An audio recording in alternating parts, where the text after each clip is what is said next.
de personalidade. É muito legal a gente se entender. Mas antes da gente se entender, a gente tem que saber assim, peraí, eu vou me transformar para algo que o Senhor espera de mim. Então, se eu já entender o que o Senhor espera de nós, isso ajuda muito a nós lidarmos com a nossa personalidade, com o nosso temperamento, e, claro, com os dons também que Deus dá. Tá? Então, por isso que eu começo meio que do final, mas é do final no sentido, assim, do que outras pessoas colocam quando dão esse curso. Eu prefiro inverter o curso e falar disso, que é o mais importante primeiro, porque isso nos dá direção, isso nos dá foco. Aí todo o resto, depois, quando eu vou falar, quando a gente for falar de transformação do nosso ser, ou quando a gente for falar dos dons que Deus nos dá, a gente consegue direcionar isso de uma forma melhor, tá? E aí, o que acontece? A aula de hoje é sobre exatamente essa questão dos ministérios, né, dos gráficos, mas principalmente entendendo os ministérios como um todo, mas lembrando sempre que eu sou uma pessoa única, eu sou filho de Deus ou filha de Deus. Eu não posso, então, ser simplesmente acomodado em uma caixinha. Para vocês terem uma ideia, o que nós fizemos nas duas últimas aulas? Nós fizemos um teste padrão de ministério, que é o teste que o Destiny Finder aplica. Aí eu fui lá, tomei a iniciativa, peraí, deixa eu melhorar esse troço, e realmente eu senti de uma boa parte de vocês que o gráfico fala muito mais e ajuda muito mais a se entender e entender o que Deus espera de nós, e entender onde a gente está nisso, do que simplesmente uma resposta curta assim, eu sou pastor. Eu sou profeta. Eu sou apóstolo. E daí? Entendeu? E não adiantava só dar o conceito, porque muitos de nós não somos uma coisa só. Como os personagens bíblicos também não são.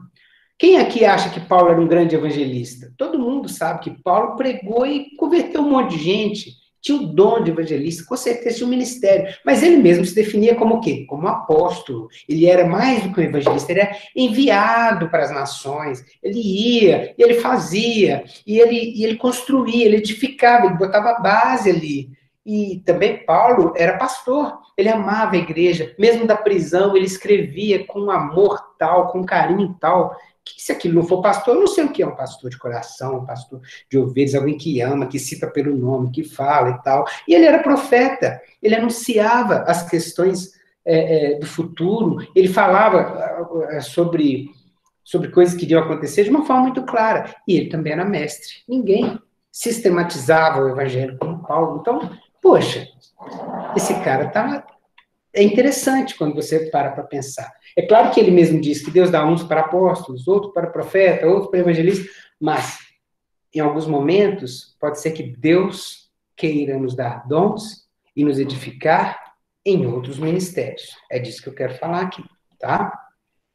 Por isso que eu gosto de enfatizar Romanos 12, que é um texto que fala que nós não devemos nos acomodar, não devemos nos amoldar ao padrão desse mundo, ao temperamento, eu sou assim e tal, mas não, eu quero me transformar, e me transformar renovando a minha mente, de modo que eu seja capaz de experimentar, de comprovar a agradável, boa e perfeita vontade de Deus na minha vida, mas também na vida da igreja, na vida da sociedade onde eu estou inserido, para ali, então, cumprir o propósito. Então, esse tema do ministério, ele é o tema que cerca tudo, que nos dá esse conceito quíntuplo, e ele é muito interessante. Eu não sei quantos aqui viram no Dia da Visão, sábado, quando, para mim, tudo gira em torno disso, né? Uns para apóstolos, outros para profetas, outros para evangelistas, outros para pastores e mestres. Se você prestou muita atenção na hora dos avisos, você viu que a Central lançou os valores, os novos valores dela. E ela elencou 6 valores. Quem viu isso? Levanta a mão.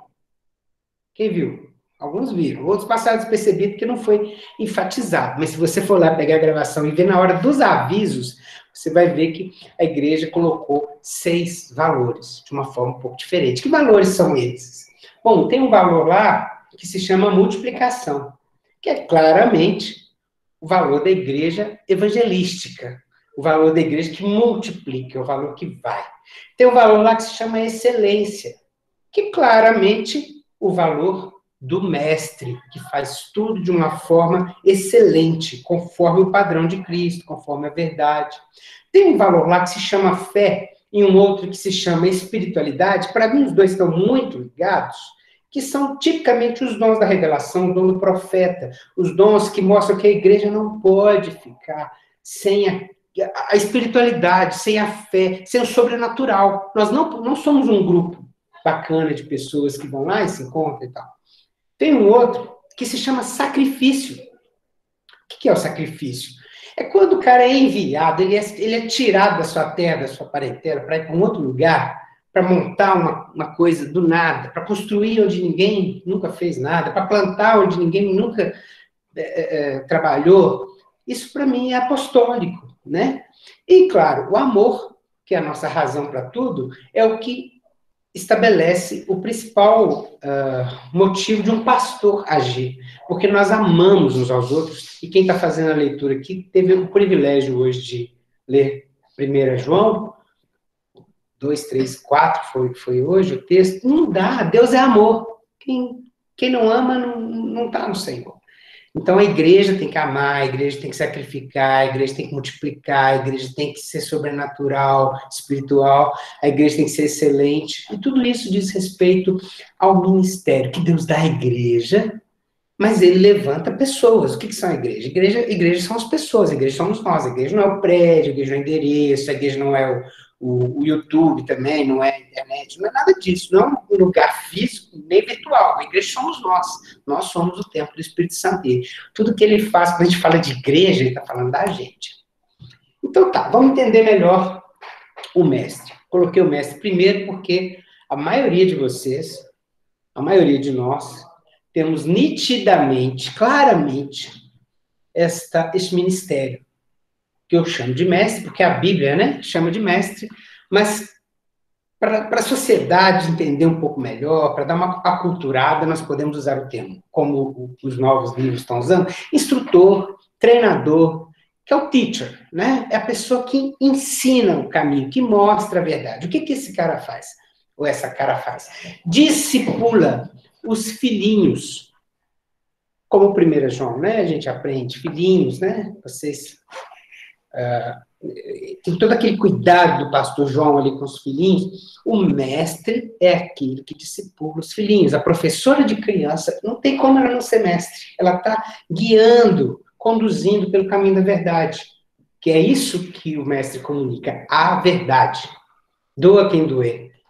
Não importa se você gosta ou se não gosta, que fala do inferno. O inferno existe, faz parte da verdade.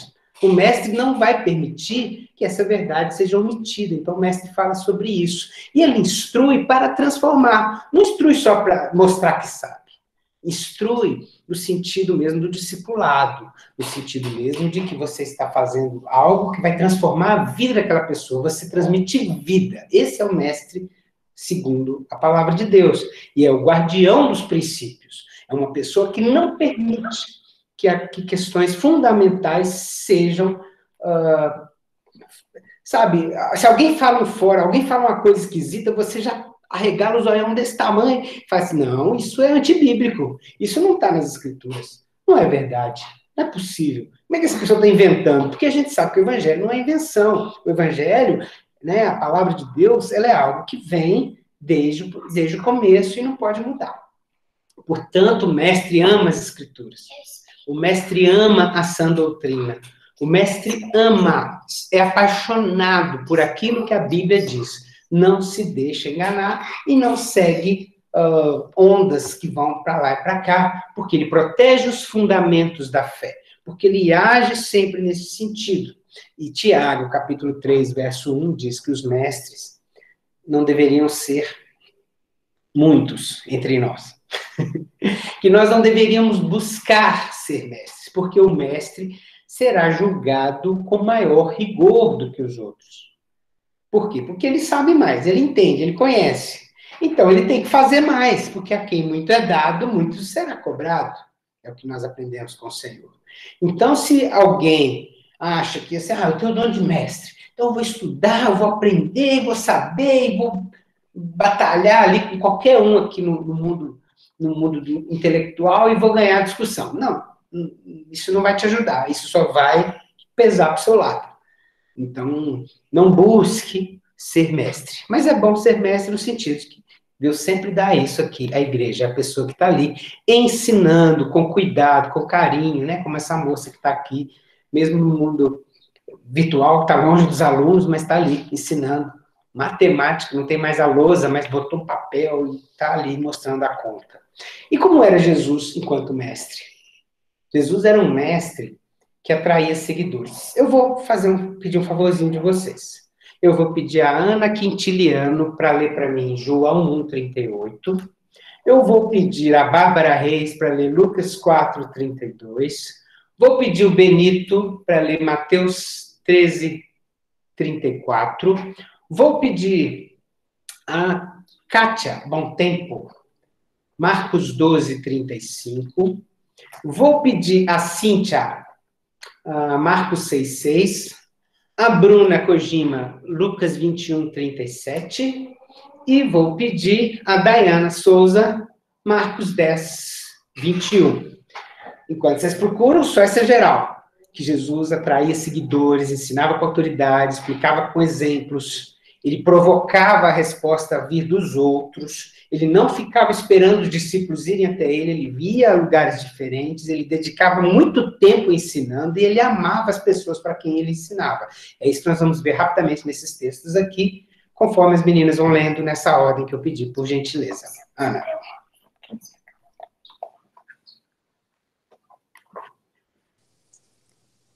Eu acho que a Ana caiu. Não, é Ana Quintiliano, estou vendo ela aqui. Ana Luísa Quintiliano. Pode ler.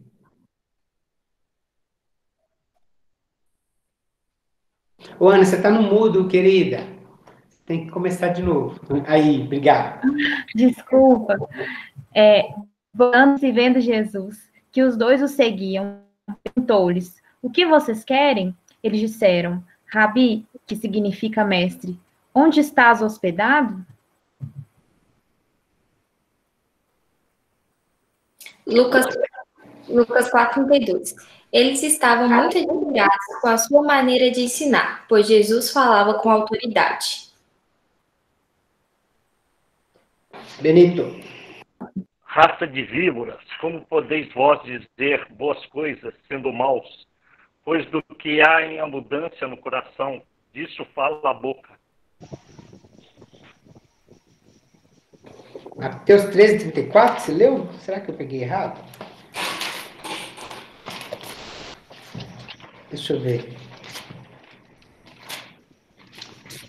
Só um pouquinho, gente. Benito. Eu li 12:34, desculpa, turma. Ah, tá, ok. Vai lá. Tudo isso disse Jesus por parábolas à multidão, e nada lhes falava sem parábolas. Amém, é isso aí. Ele explicava com exemplos, com parábolas. Agora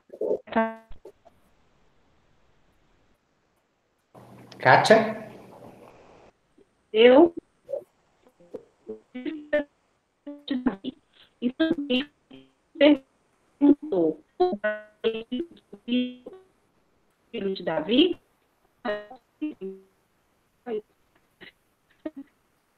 Então, no tempo, Jesus perguntou: é filho de Davi? O áudio da Kátia, para mim, não saiu bem. Vocês conseguiram ouvir? Não. Então, eu vou pedir outra pessoa para ler, por favor. Acho que a Kátia está com a internet meio fraca lá. Vou pedir para alguém. Pode ser a Ângela, por favor, Ângela? É o Marcos 12:35, tá? Mas enquanto você procura, eu vou deixar o próximo ler aí, que é Marcos 6:6. Quem que é? Acho que é a... Quem que ficou com Marcos 6:6?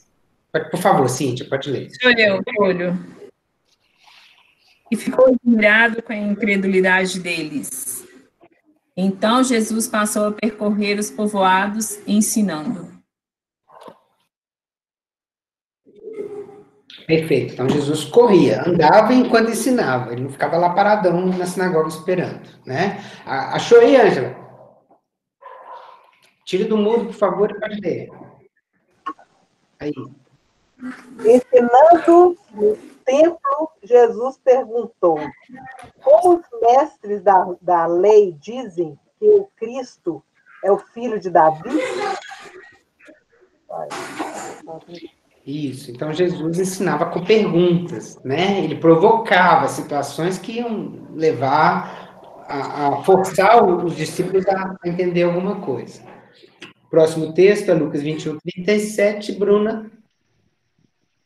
Jesus passava o dia ensinando no templo, e ao entardecer, saía para passar a noite no monte chamado das Oliveiras.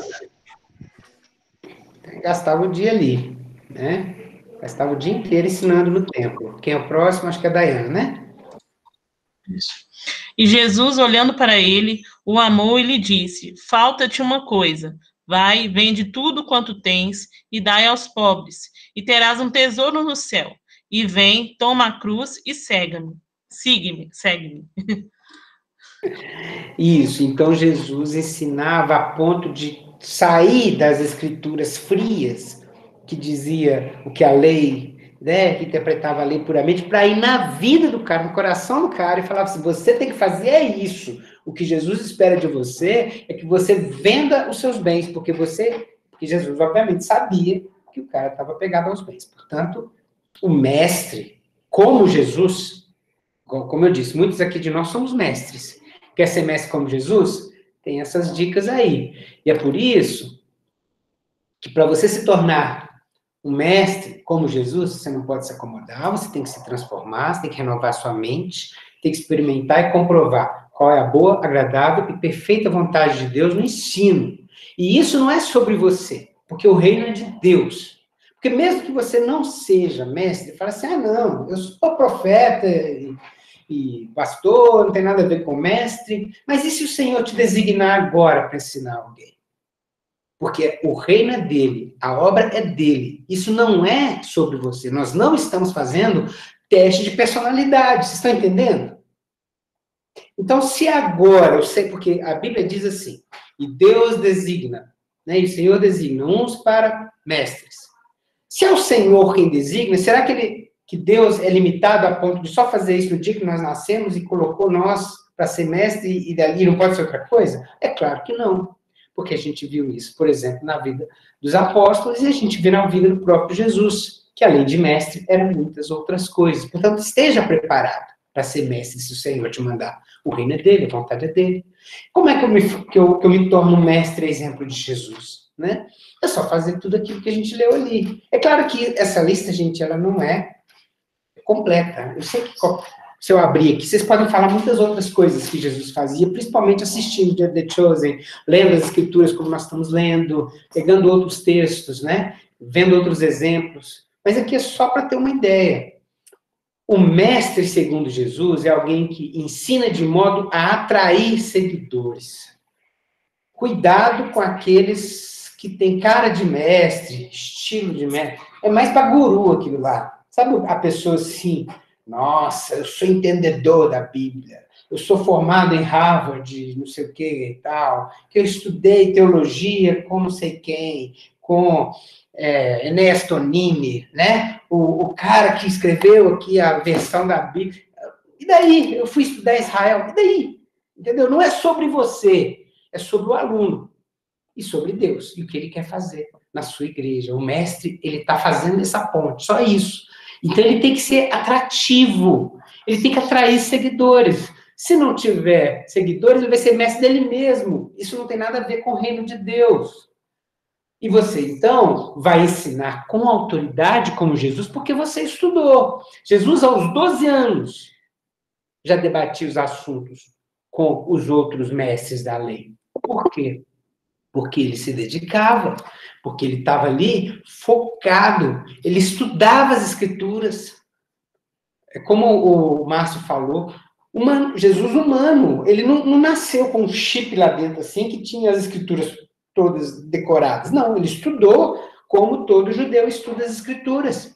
E aprendeu, ele lia, e aquilo ia fazer sentido para ele, mas é claro, ele tinha a revelação daquilo que ele viveu com o Pai.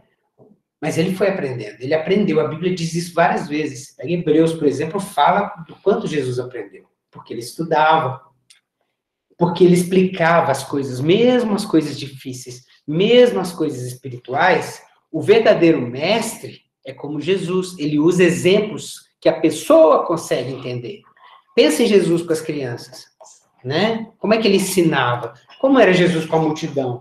Ele ensinava. Depois, com os apóstolos só, ele ia e explicava algumas coisas mais detalhadas que os outros não poderiam entender sem andar mais tempo com ele. Mas ele ensinava com exemplos concretos, comparando com coisas da vida que todo mundo entendia. E ele fazia isso extraindo respostas das pessoas. Você quer ser mestre, segundo as Escrituras? Não é você que dá resposta. É a pessoa que responde. Como Jesus fez. É a pessoa que vai dizer o que ela está entendendo ali. O mestre não é aquela pessoa que é admirada por trazer respostas, sim, por fazer perguntas certas. Isso não é algo dos filósofos, como alguns querem julgar. É do ensino, tá? Isso é de ser mestre. Que mais? Não fique esperando que as pessoas venham. Ele vai até as pessoas. Você ensina, não é só na escola. Você é mestre, tem gente que acha assim, eu sou mestre, então eu tenho que virar professor do CCM. Quem falou? Você não pode ser mestre na célula, você não pode ser mestre na sua família, não pode ser mestre para os seus filhos. Você vai onde as pessoas precisam. E você dedica tempo ensinando. Né? Você não ensina só porque, agora estou disponível e tal, agora eu vou fazer. Não, esse mês não dá, estou com muita tarefa, muita coisa. Se você tem o ministério de mestre, ou Deus te designou para fazer isso agora, você dedica o seu tempo para isso. E o principal, você ama aquele a quem você ensina, a ponto de falar as verdades que ele precisa ouvir e não necessariamente o que ele quer ouvir. Porque as Escrituras dizem também que nos últimos tempos, Paulo a Timóteo, se eu não me engano, as pessoas vão levantar mestres para poder fazer cócegas nos seus ouvidos. Mestres segundo o coração delas, para falar o que elas estão a fim de ouvir. O nome disso é autoajuda, isso não tem nada a ver com a palavra de Deus. Então é bem diferente. Não dá para misturar um talento natural. Nós não estamos falando de personalidade de ensino, isso nós vamos falar depois. Mas agora eu preciso falar do que é ser mestre segundo o coração de Deus, segundo a vontade de Deus, segundo o exemplo de Cristo. E é aí que a gente vai se guiar. Então, foca nisso. Se você fizer isso, você vai fazer gol, você vai acertar. Essa figura aqui é uma pessoa andando ao lado de Jesus. É assim que a gente é. É assim que a gente tem que ser. O texto de hoje de 1 João fala isso. Nós seremos como ele é. Nós o veremos. E nós estamos vendo. Como você vê? Na palavra. Pode ser até no vídeo. Pode ser na série. Não importa. Você está vendo Jesus? Pode ser no irmão. Pode ser no que eu estou falando. Não importa. Você está vendo Jesus para se como ele. Sigam. Seja imitador de Cristo. Tá? Então, isso é o desafio do mestre. Eu acho que assim a gente consegue melhorar o nosso rumo, nossa direção, o nosso caminho. Como é o pastor? O pastor também é chamado de conector, ou cuidador, ou counselor. Alguém que está tão junto ali que é capaz de aconselhar bem a pessoa nas coisas da vida. É aquele ou aquela pessoa que conecta as outras pessoas ao corpo. Por isso que tem esse nome, conector. É aquela pessoa que ampara os outros nas suas necessidades. Trata as feridas e restaura. É como essa moça aqui, ela abraça, ela pega aquela pessoa que estava a ponto de desistir, né? Estava a ponto de largar tudo, estava cansado, estava cheia de razões, mas que mostra para ela o futuro, mostra para ela o horizonte que Deus quer. E faz isso zelando sempre pela unidade da igreja, defendendo a unidade da igreja. Isso é papel pastoral. Pensa no pastor, né, que dá a vida pelas ovelhas, que cuida ali, que não deixa o lobo chegar, que cuida e aconselha com amor. É isso que o dom ministerial faz. Que promove o relacionamento entre os irmãos, né? E em Mateus 9:36 e João 21, de 15 a 17, tem dois textos que eu gostaria que nós meditássemos. Eu queria que a Heloísa lesse Mateus 9:36 e que o Felipe lesse para a gente João 21, 15 a 17, por favor. Sobre as ovelhas aflitas e desamparadas, necessitadas de pastor. Vamos lá, só um minutinho.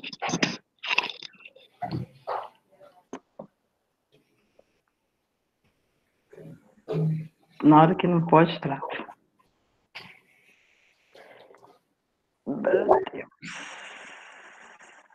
Mateus 9:36.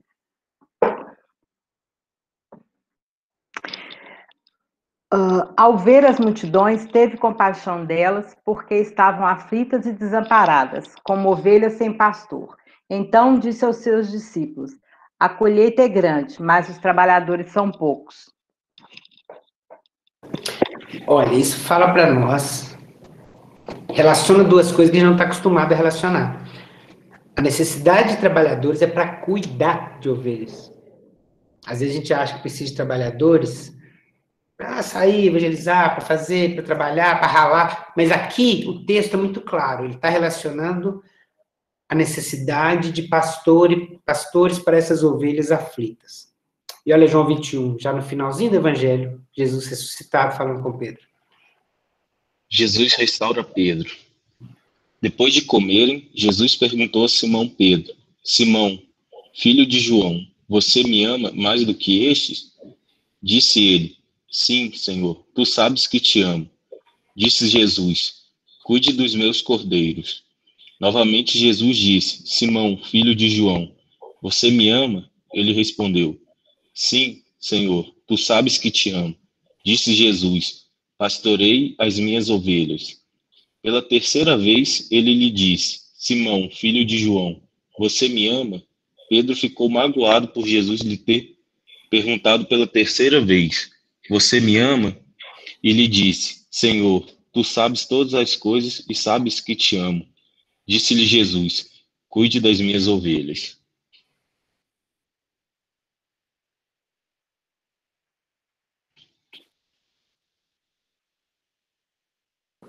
O apelo que Jesus faz ao apóstolo foi além do envio.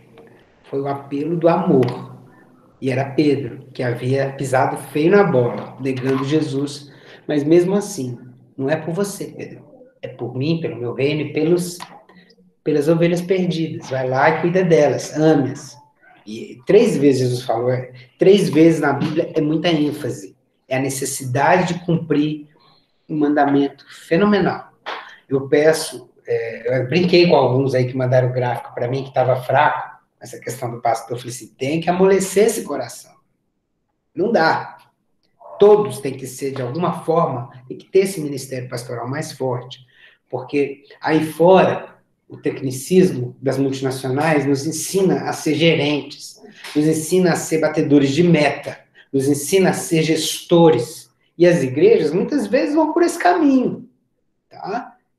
Não tem problema, não tem nenhum problema com meta, não tem problema nenhum com efetividade. Eu sou muito focado em resultado, na busca da eficiência, da eficácia, mas isso não pode ser maior do que o amor pelas pessoas. É preciso ter compaixão. Sem compaixão, está fora do ministério pastoral. E está fora do que Jesus era enquanto pastor. Né? Ele dava vida pelas suas ovelhas. É isso que o pastor faz, e Jesus disse: eu sou o bom pastor, porque eu faço isso, que eu dou a vida pelas ovelhas. Não precisa nem ler esses textos, porque são muito conhecidos. É João 10 e Salmo 23, basicamente. Né? João 10, Jesus fala: eu sou o bom pastor dá a vida pelas ovelhas. Eu sou diferente do mercenário, que foge quando o lobo vem. Mas o verdadeiro pastor, ele pula na frente do lobo para que a ovelha não seja atingida.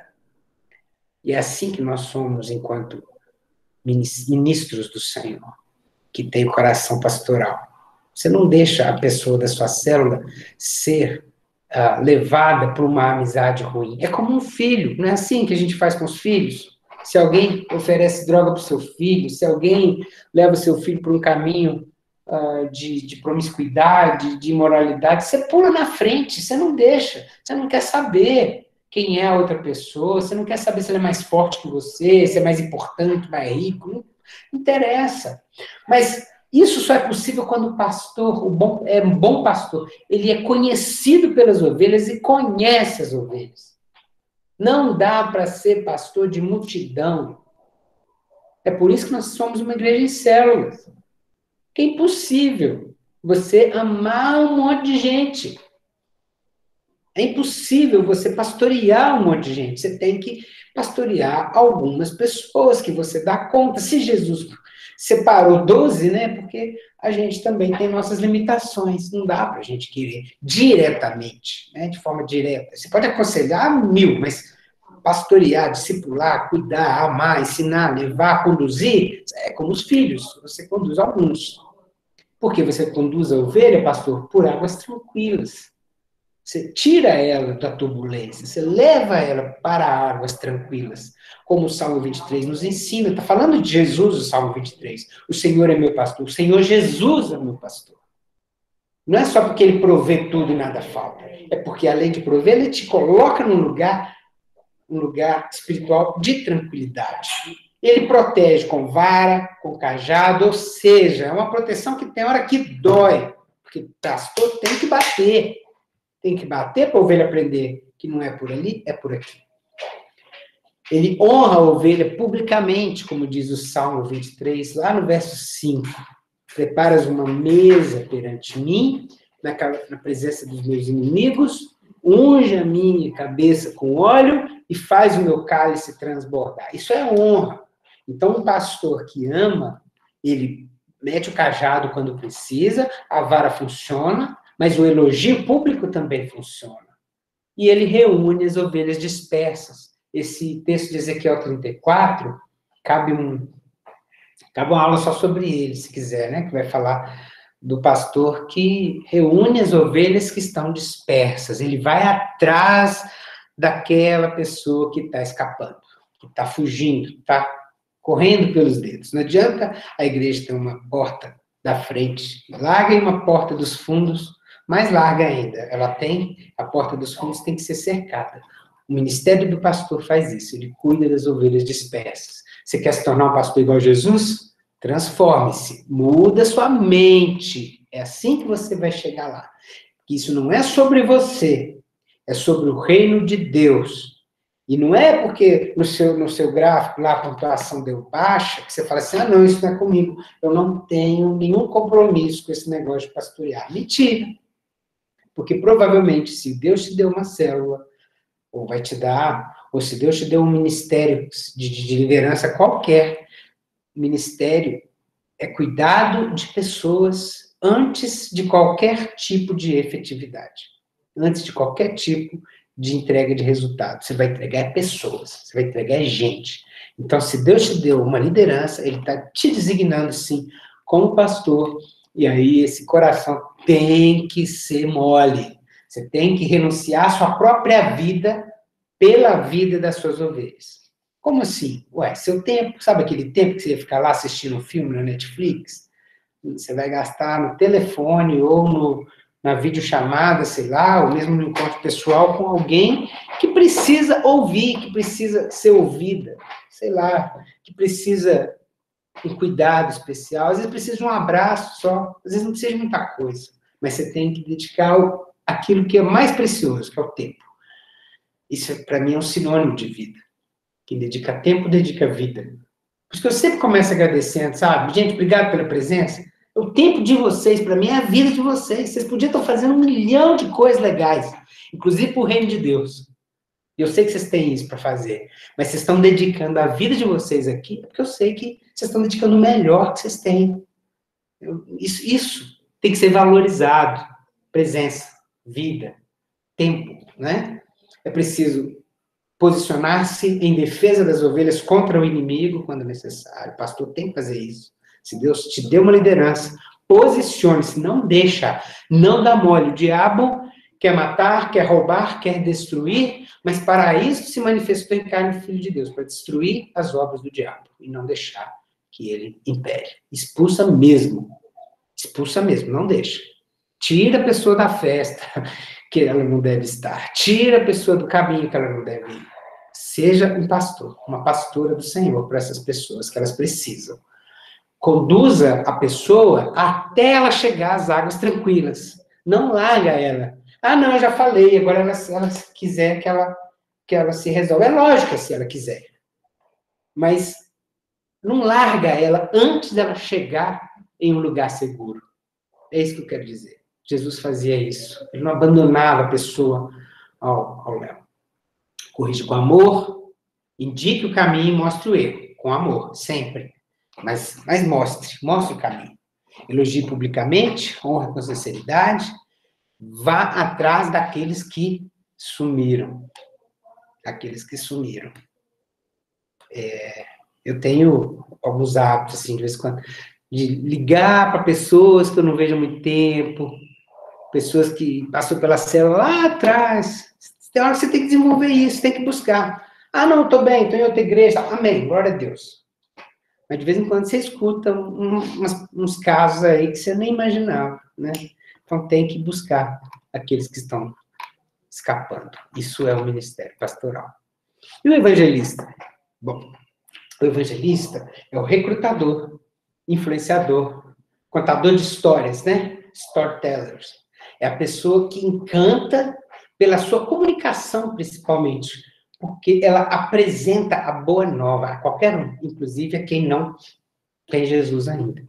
É aquela pessoa que consegue explicar sem a nossa religiosidade, sem nossa linguagem, nosso crentez ou evangeliquez, né? E ela demonstra isso não somente com palavras, mas também com poder. A pessoa, para evangelizar, precisa buscar dons de poder, dons de milagres, dons, sabe? Porque é isso que faz qualquer pessoa crer.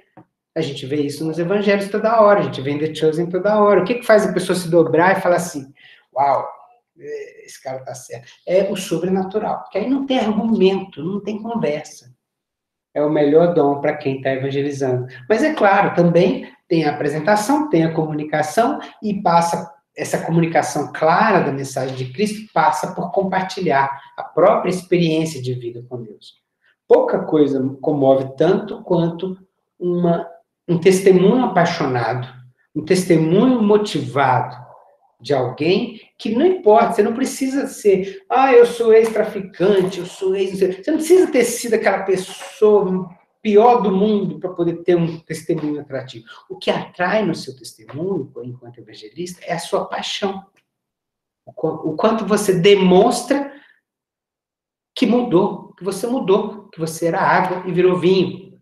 É isso que transforma, é isso que renova. O amor aos perdidos é outra característica que não pode faltar. A compaixão. O pastor Paulo falou sobre isso no Dia da Visão. A compaixão é fundamental para o nosso crescimento, para a nossa multiplicação.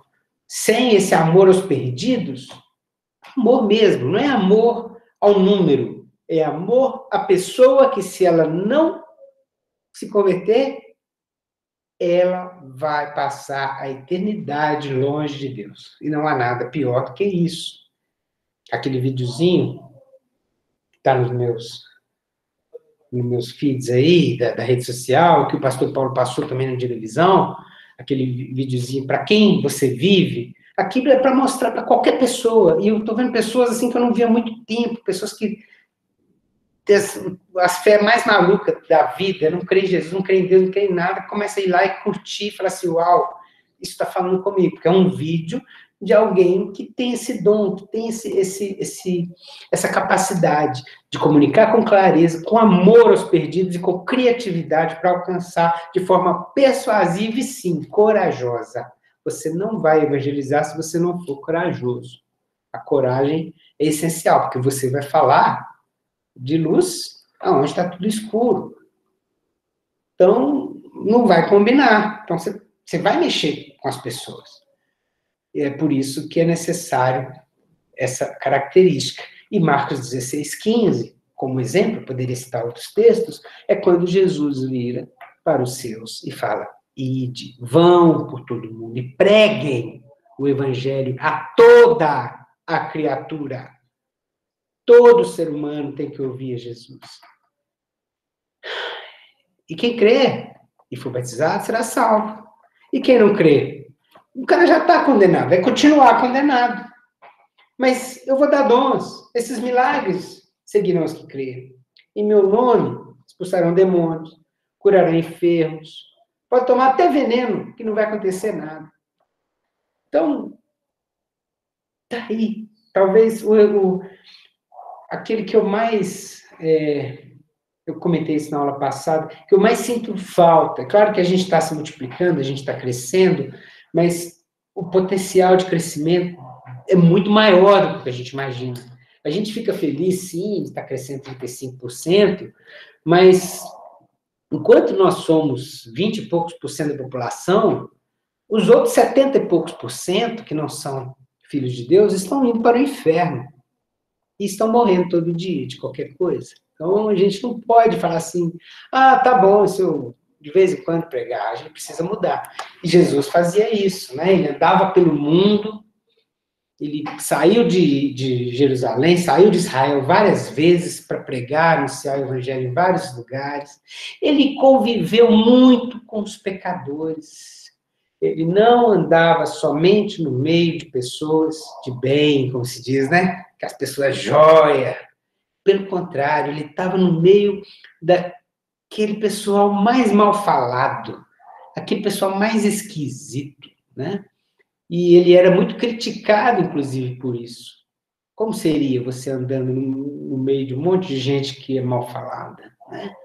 Mas ele aproveitava as circunstâncias, como fez ali, por exemplo, com a mulher samaritana, para poder anunciar a palavra de uma forma muito direta e criativa. Ele pegava o que estava acontecendo, a mulher estava com sei lá, um balde, sei lá como é que era, não era balde naquela época, era um cântaro, não sei o que ela tinha, uma vasilha para encher de água, uma conversa de água, a partir de um bate-papo ali sobre água, ele falou que ele era a água da vida, e que se a mulher soubesse o que era aquilo, ela ia pedir água, era para ele, não ele pedir para ela. Então, ele usava o que estava acontecendo para poder falar de Jesus. Claro que existem 1001 excelentes técnicas, apostilas, ensinamentos sobre como evangelizar, como fazer. Mas, para mim, quando eu olho para Jesus, a principal é ele aproveitar a circunstância. Se alguém virava e falava assim, bom mestre, ele já parava e falava, bom, por que você está me chamando de bom? Ele já usava aquilo para a pessoa entender que ela não era boa, porque ele falava, só Deus é bom. Aí o cara fala assim, realmente, eu sou nada. Olha ali, abriu o coração. Então, ele já usava. E ele não discutia religião. A mulher samaritana, lá em João 24, vê qualquer papo. O judeu fala que tem que ir lá no templo, mas o pessoal aqui fala que é aqui no monte. E como é que é isso? É os batistas que estão certo? É os presbiterianos? E os testemunhos de Jeová? Mas como é que é esse pessoal da Universal? Não sei o que. Cara, sai fora. Isso aí é o fim do evangelismo, entrar nessa conversa. Ele cria necessidade, né? Sempre, como eu falei na mulher samaritana, ele falou, você tem que pedir água, você que precisava pedir água, né? E ele usou a situação dela de relacionamentos familiares para mostrar que ela realmente precisava de Deus. E ele expulsa demônios, cura enfermos, demonstra poder conforme é o que a gente mais vê, especialmente no Evangelho de Marcos, que é um evangelho muito de ação. Eu coloquei 2 exemplos ali, para poder fazer espelho com aquilo que ele fala no final de Marcos, tá? Aquilo que eu falei antes. Então, é Jesus o tempo todo fazendo, curando, esse era o evangelismo de Jesus. E esse deveria ser o nosso. Nós temos que nos transformar em evangelistas conforme Jesus, não nos acomodar. Não sou evangelista, eu não vou pregar, não vou evangelizar. Será? E se Deus te designou? Porque não é sobre você. O reino é de Deus. É Ele que está te designando, talvez agora, como evangelista. Se não agora, em alguns momentos, sim. Lá no seu trabalho, lá no meio da sua família não crente, no meio de seus amigos, na sua faculdade, sei lá onde, né? Para fazer isso, para se tornar esse evangelista, você não tem jeito. Você tem que sair da zona de conforto. Você tem que olhar para as pessoas. Parar de olhar para as coisas. Parar de olhar para as instituições. As instituições estão lá, mas e as pessoas que estão ali? Ali o cara não é o chefe. Deus não vê ninguém como o chefe. Ah, ele é o juiz. Ah, fulano de tal é o patrão. Ah, o ciclano é o boy. Ele é a empregada. Não, são pessoas. O amor pelo perdido nos faz enxergar e olhar as pessoas enquanto andamos pelo mundo. E estabelecer uma convivência com as pessoas. Pessoas que não estão na igreja. Pessoas que estão longe de Deus. E aproveitar cada circunstância para quê? Para criar empatia, para ouvir. É o que Jesus fez com a mulher samaritana.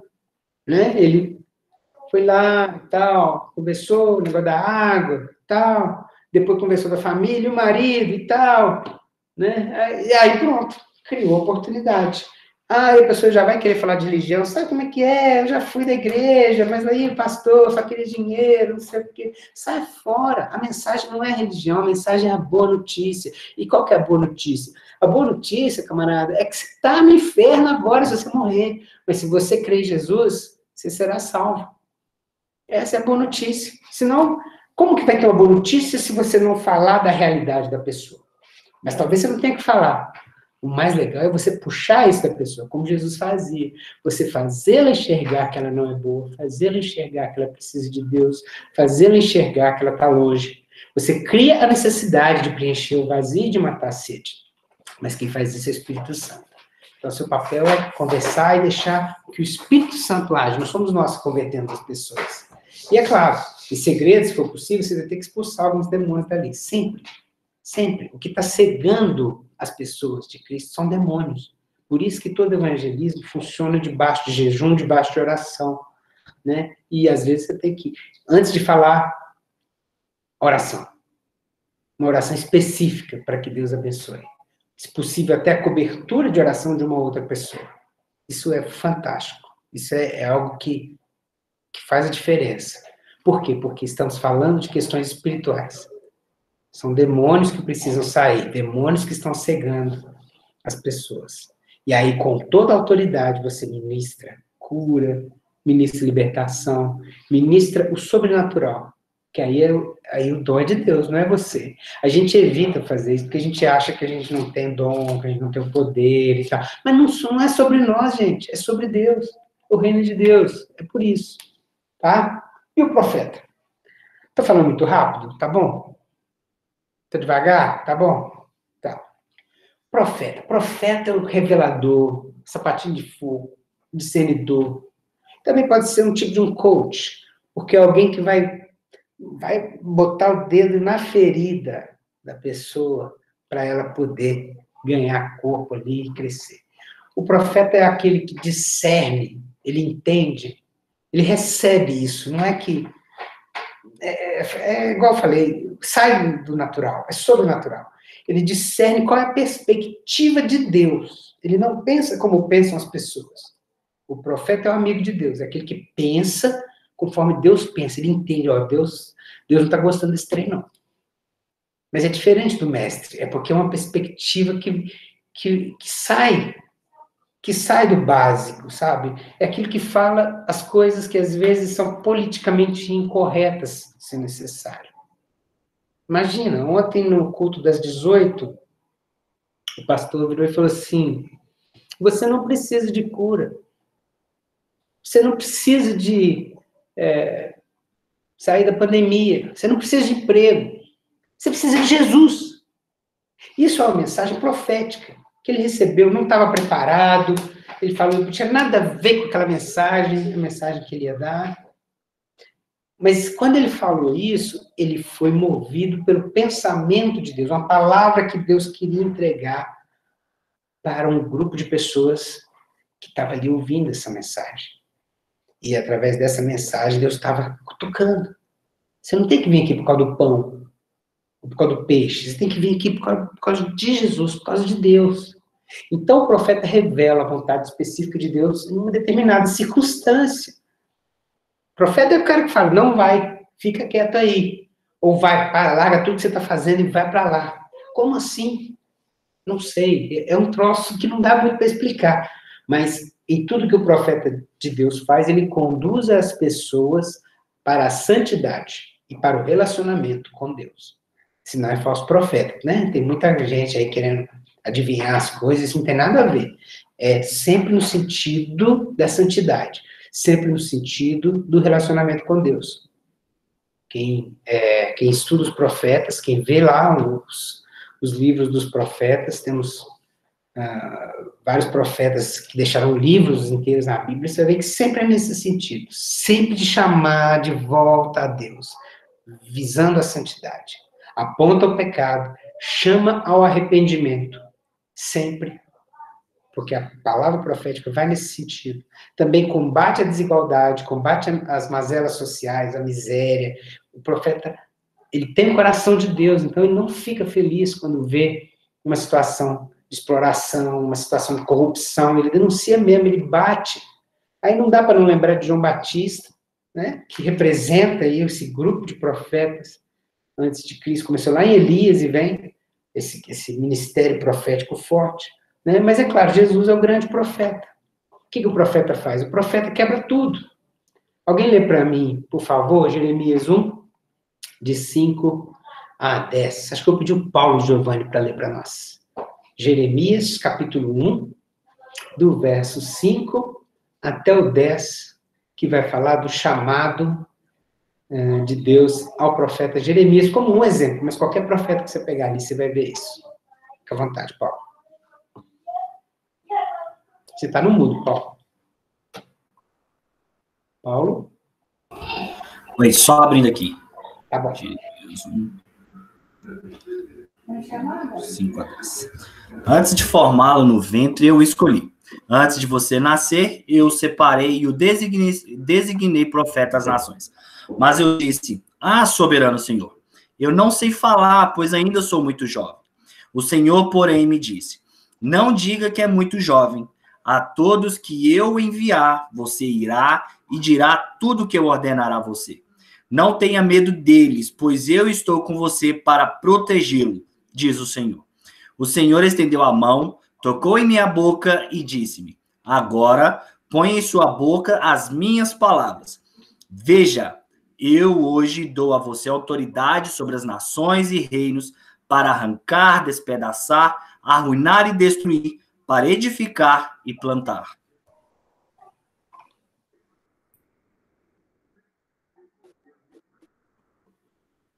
Obrigado, Paulo. Ou seja, o profeta quebra tudo. Se precisar, ele destrói, ele quebra, ele arruína, né? É estranho isso, mas ele é aquele cara que vai mexer com as coisas. Não vai ser bem recebido em muitos lugares, porque ele está falando exatamente da necessidade de uma conversão, de um arrependimento, de uma mudança de rumo, né? Seja de uma nação, seja de uma pessoa, mas ele fala isso. Jesus, enquanto profeta, fez isso muitas vezes, né? Marcos 1,15 é um texto em que Jesus diz, arrependei-vos, é chegado o reino de Deus. Exatamente o mesmo texto que os profetas diziam, exatamente a mesma frase que João Batista dizia, exatamente a mesma frase que um tempo depois Pedro vai dizer também, em Pentecostes, arrependei-vos, arrependei-vos, esta é a mensagem. Evangelho sem arrependimento, evangelho sem profecia, evangelho sem tocar nas questões de necessidade, de mudança de vida. Não é evangelho, é outra coisa. O profeta, ele ora intensamente e intercede pelas pessoas, como Jesus fez em João, capítulo 17. Ele orou até por nós, hoje. Né? Porque é alguém que está ligado no espiritual, é alguém que não para, não está com os olhos carnais. A gente está vendo, você olha, você vê carro. O profeta, ele olha e vê anjo, ele vê demônio, ele vê tudo, entendeu? Mesmo que não veja com os olhos, entende o que eu estou falando? Ele entende essas coisas de uma outra perspectiva. E ele tem que ter um cuidado para não endoidar de vez. Mas é extremamente necessário, maravilhoso esse ministério. E às vezes leva a revelar pecados. Olha o que Jesus fez com a mulher samaritana. Quando ele perguntou para ela, tá bom, vai lá atrás do seu marido, então. Aí ela falou, eu não tenho marido. Aí Jesus, como profeta, né, ele estava fazendo evangelismo, mas ali ele manifestou nessa parte a questão profética. Ele falou assim, você falou bem quando disse que não tem marido. Você já teve 5, e agora que você está com ele, não é seu marido, você sabe muito bem disso. Ou seja, tocou na ferida, revelou o pecado, mostrou que ela estava andando totalmente torta. E aí, o que ela respondeu na hora? Bem, vejo que és profeta. Então, ela reconheceu, né? Ela reconheceu. E o profeta, às vezes, faz isso. Ele coloca o dedo na ferida, ele fala. E, é claro, o profeta também anuncia o fim dos tempos. É a parte do profeta que a gente mais conhece, né? Não é só isso, mas profetizar é, sim, falar do que vai acontecer no futuro. Jesus fez isso, falou lá em Mateus 24, em Marcos 13 e outros textos, que ele fala da vinda do Filho do Homem, né? Da volta dele, no caso, né? O profeta também defende a casa de Deus, por exemplo, contra os mercenários, que é o que Jesus fez em João capítulo 2, onde ele pegou o chicote ali e derrubou aquela papagaiada ali de comércio que estava dentro do templo, e ele falava: o zelo da casa de Deus me consome, porque vocês estão transformando a casa de oração em um covil de ladrões. Então, o profeta faz isso, ele não se aquieta, ele não fica lá quietinho, esperando. Sabe aquela pessoa que é a primeira a levantar a mão e dizer: tá errado esse troço aí? Papai, é assim, o profeta tem que falar isso, também na casa de Deus, quando necessário, mas também em relação aos maus governantes. Jesus fez isso, chamou de raposa o Herodes. O João Batista tanto falou que a cabeça dele foi para a bandeja, né? Porque ele denunciou também os pecados e as corrupções de Herodes, né? E ele condena também os falsos mestres, o falso ensino. Aí é diferente do mestre, um mestre contra o outro. O profeta, quando ele levanta e fala: esse ensino é falso, ele está tendo a revelação assim e batendo na ferida, jogando pesado. O ministério profético é lindo, é maravilhoso. É uma coisa realmente sensacional. Por isso que eu te incentivo. Sabe, aquilo de buscar os dons, busca isso mesmo, busca ser profeta, porque é o que transforma de uma forma mais, assim, maravilhosa as coisas. Torne-se um profeta como Jesus, muda sua mente, para fazer a boa, perfeita vontade de Deus, não a sua. Mas aí você tem que estar ligado com ele. Sabe, essa campanha de oração e jejum, ela tem que virar um estilo de vida, e não somente uma programação de alguns dias fazendo oração e jejum. Aí sim você vai ser profeta, porque não é sobre você. O reino é de Deus. E se o Senhor está te chamando para você ser como profeta? Talvez seja isso que ele tem para você neste momento. Então, abra os olhos, prepare-se. Como é que você pode fazer isso? O Senhor espera a conversão, então você tem que convidar as pessoas a se arrependerem. Entenda que isso é diferente do evangelismo. O evangelismo, você chama assim o arrependimento, mas você está focado, não nas pessoas como um todo. O evangelista está focado na pessoa que está sendo evangelizada. Já o profeta está movendo pela conversão de qualquer um. Pode ser um pastor que estiver falando uma bobagem lá, você vai chegar nele e não vai deixar. Você é profeta de Deus. Eu já cheguei uma vez numa liderança, não na central, numa outra igreja, e terminou o culto, eu fui lá e falei: olha, é isso aí que vocês estão querendo para a igreja? Esse tipo de pregador que vocês trouxeram aí? Pensa bem. Aí eles assustaram, porque ninguém costuma falar essas coisas, mas tem hora que as pessoas têm que ouvir, né? A mensagem tem que ser levada, quem quer que seja. E é claro, ora intensamente, gente. Jesus orava a noite inteira, jejuava direto, fazia muita vigília, subia no monte. Ninguém vai ser profeta só por causa dos olhos verdes, não. Entende? É com amor levar as pessoas a confessar os seus pecados. Com amor. Sempre com amor, tá, gente? O profeta também ama. O profeta sem amor sofre demais. Lembra do caso de Jonas. Jonas ficou bravo porque pregou e a cidade de Nínive se converteu, se arrependeu. Pensa, olha o poder da palavra, mas que profeta desconexo era aquele, né? E Deus teve que tratar com ele ali, mostrando que não é assim. O profeta fala dos fins dos tempos, o profeta fala da volta de Cristo, o profeta defende a igreja de Cristo, especialmente contra o mercantilismo. Ela denuncia a corrupção dos governantes, denuncia os governantes que são desleixados, enfim, que não entendem o papel deles para a sociedade, combate os falsos líderes, especialmente aqueles que buscam a glória para si mesmos. Então faz isso, busca essas coisas que você vai ser um profeta exemplar.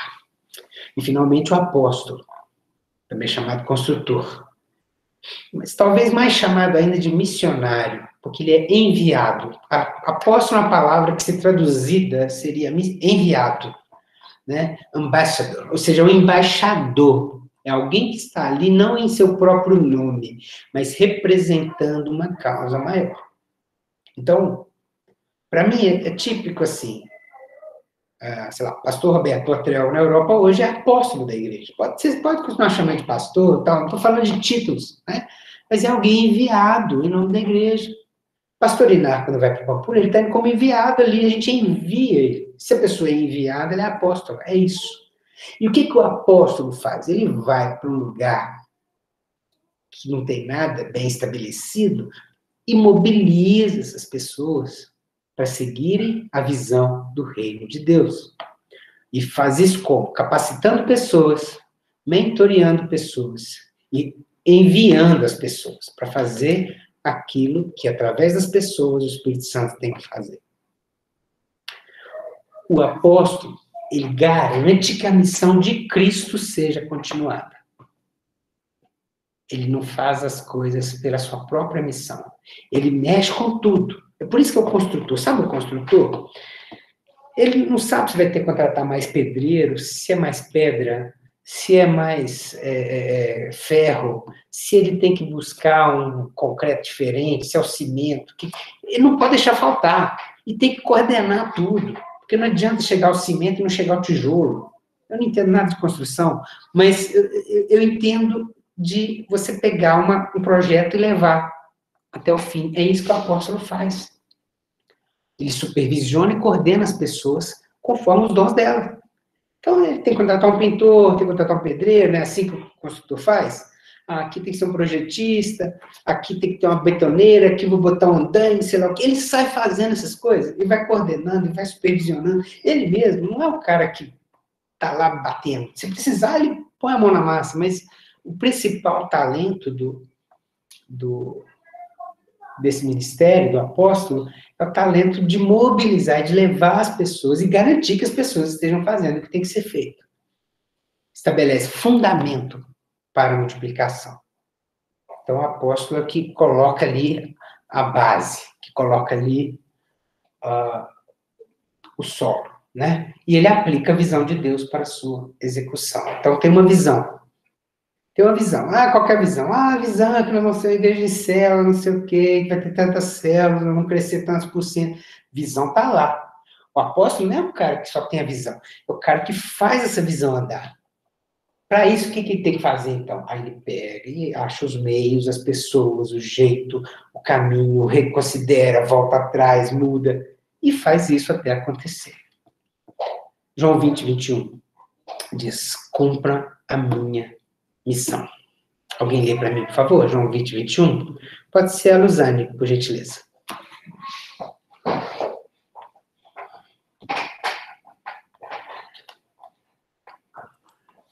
Estou pegando aqui, professor.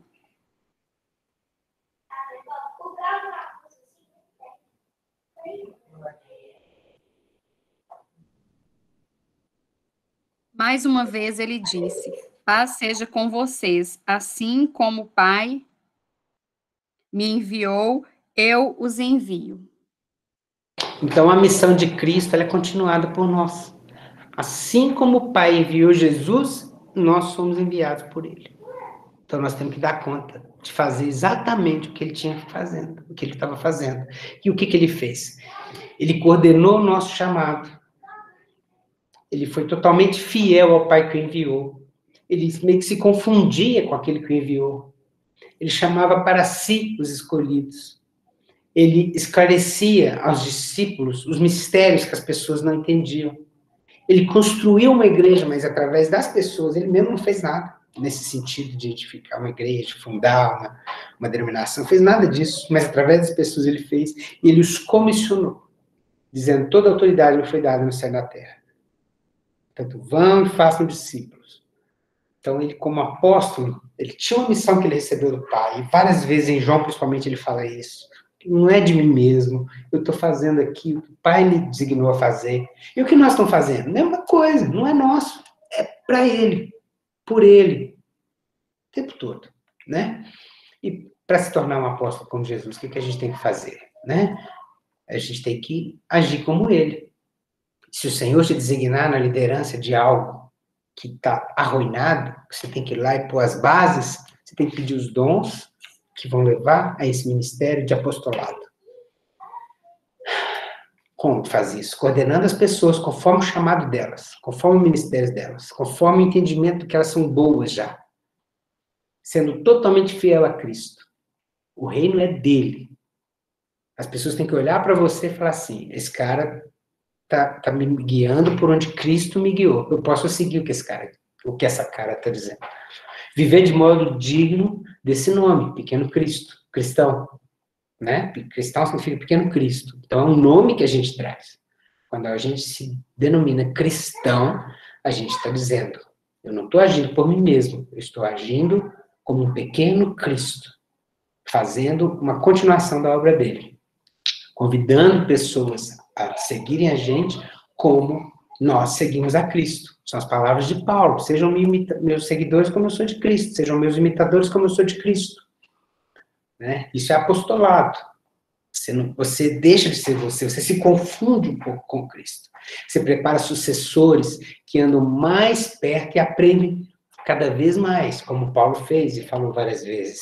E você deixa que as pessoas façam, você delega, né? Como eu fico feliz quando eu vejo: eu deleguei ali e tal, deixa outra pessoa fazer isso aqui, eu não vou fazer. Eu fiquei lá louvando com o Charles lá. Aliás, foi até melhor, o Charles louvou, eu ia louvar, não precisei pegar violão, tocar nada.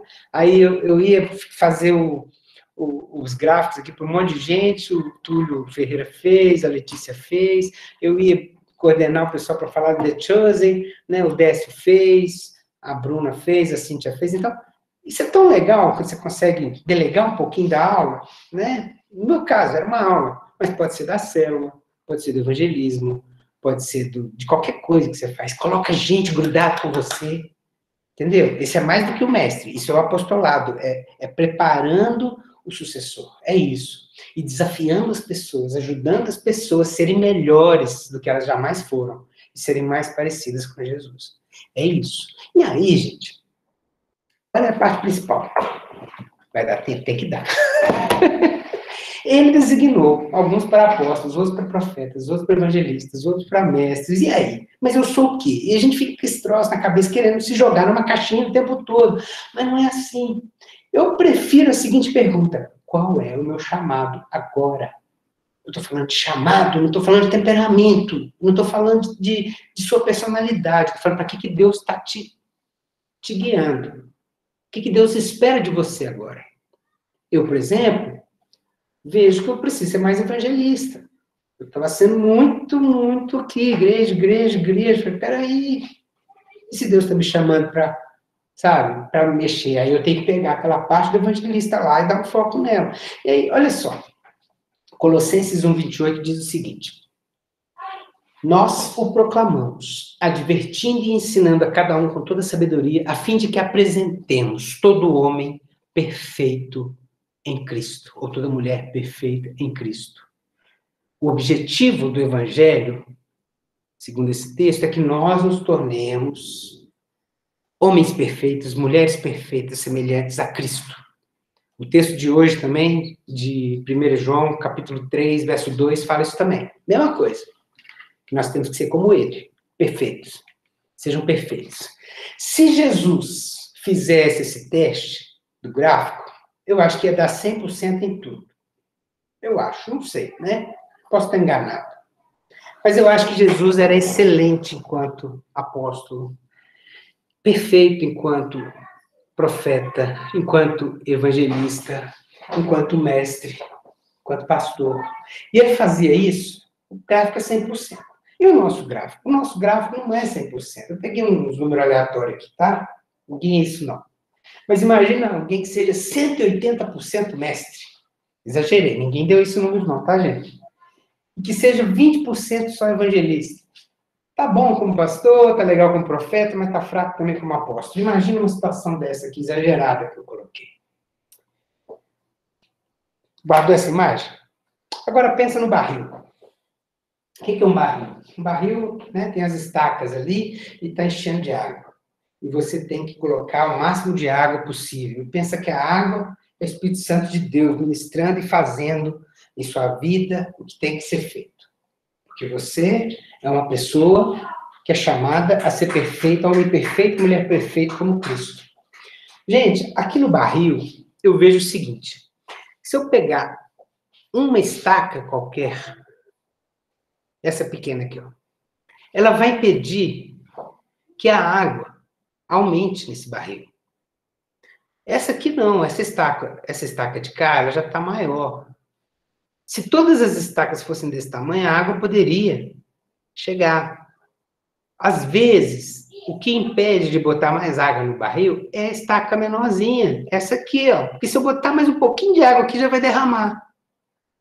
Se você pensar que talvez, você tenha não que deixar de fazer o que você é bom, mas de tratar um pouco aquilo que você está mais fraco, talvez você vai deixar a água parar de vazar aqui, onde está mais fraco. Vocês estão entendendo o que eu estou falando? Aqui um exemplo, tá, gente? Não estou dizendo que seja isso. Mas como que eu faço isso? Eu sou bom nesse outro aqui. Ué, usa o que você tem de bom para trabalhar no que você tem de ruim. Algumas pessoas aqui eu admirei muito, eu fiquei assim, maravilhado, como algumas pessoas já estão bem equilibradas, estão bem parecidas com Jesus.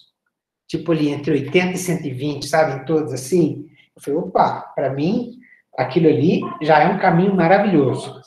Agora, aqueles que já estão lá com 60, 50, 40% em algum ministério, talvez não seja só a falta do ministério, talvez já comece a ser a falta de uma atitude naquele sentido daquele ministério.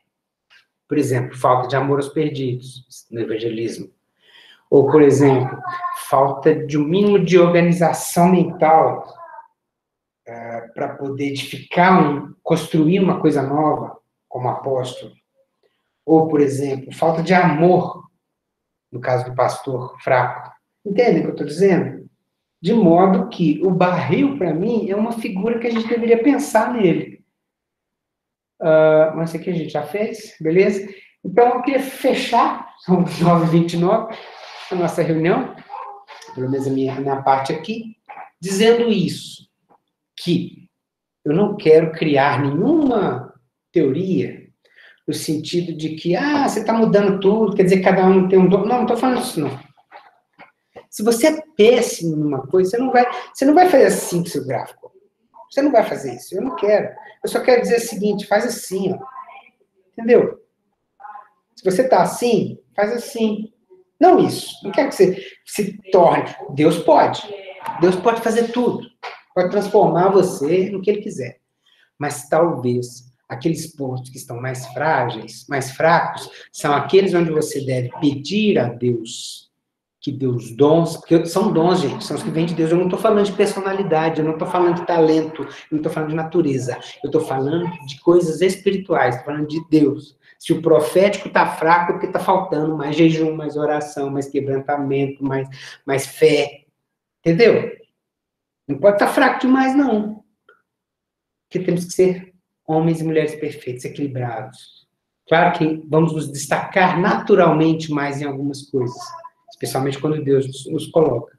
Mas se eu tenho meus 40 e poucos anos aqui, eu paro para pensar na minha vida cristã, que já tem uma boa caminhada, eu me lembro de situações em que eu agi bem enquanto pastor, enquanto evangelista, enquanto apóstolo, enquanto mestre, enquanto profeta. E não estou falando assim, que eu sou isso tudo. Eu não sou nada, não, mas Deus move conforme a necessidade do reino de Deus, Ele vai dando ali.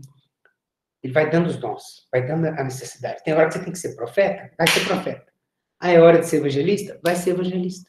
É hora de ser pastor? pastor. Eu vou dar aula, o melhor mestre. E assim por diante. Tá bom? Então, é essa mensagem que eu queria passar. Eu pus vocês para falar um pouquinho antes, fiquei folgado para poder falar bastante depois.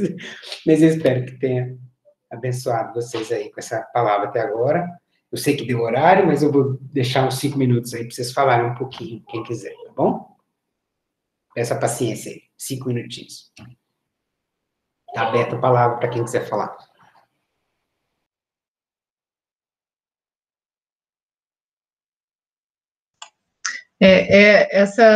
Essa figura aí do barril foi fantástica, viu, Túlio? Fechou, assim, com chave de ouro.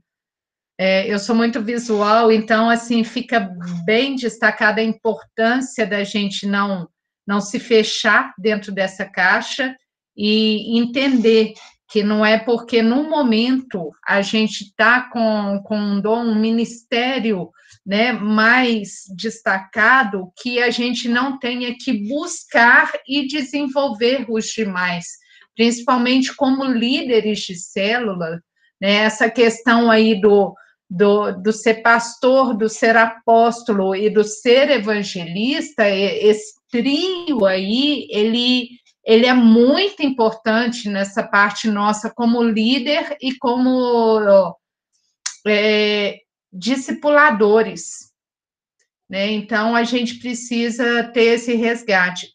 E para, né, quem, assim, como eu, também tem uma questão forte no de profeta, só um hashtag fica a dica, eu vejo um movimento muito grande hoje em cima da profecia, não em cima da exortação, da correção que leva ao arrependimento e que transforme a vida, mas em cima de uma prática de adivinhação e de coisa para futuro. Então, a gente precisa ter domínio próprio, precisa pedir discernimento de espírito e entendimento da situação, e muitas vezes, mesmo que a gente receba uma revelação, está ali entendendo a motivação do coração da pessoa e, às vezes, segurar a revelação, entendeu? Para não ser uma pedra de tropeço. A gente precisa ter muita sabedoria nesse sentido. Amém. Fica a dica aí. Quem mais quer falar? Ô, Túlio. Túlio. Sim, Benito, pode falar. Eu vou falar por mim. Pelo meu teste, deu muito como pastor, mas como algo que me dá, em mim, prazer de fazer. Não quer dizer que a gente não faça os outros, mas se a gente for escolher, eu prefiro fazer isso, porque é aquilo que me dá prazer. Eu gosto de ser daquelas respostas que estão. Se fosse uma preferência minha, mas nada me impede, isso acontece direto. Às vezes a gente tem que ser um profeta, a gente tem que ser... E a gente vai. Mas aquela satisfação está naquele dom que me apareceu. Não quer dizer que ele seja menor, mas se a escolha fosse minha, mas Deus é que vai colocar para a gente o que nós vamos ter que fazer. Perfeito, é isso mesmo, Benito. É sensacional essa palavra. A minha mensagem aqui, ela foi no sentido de que eu vejo algumas pessoas por aí, às vezes quando falam de dons e de tal, e de achar que assim, não, eu não sou evangelista, eu não tenho que evangelizar, eu não sou pastor, eu não tenho que pastorear, eu não sou profeta. Não é assim, né? E a sua percepção é corretíssima, é necessário, sim, cuidar do todo, mas, é claro, tem alguma coisa que a gente se destaca, né? É normal, é isso mesmo. O que mais?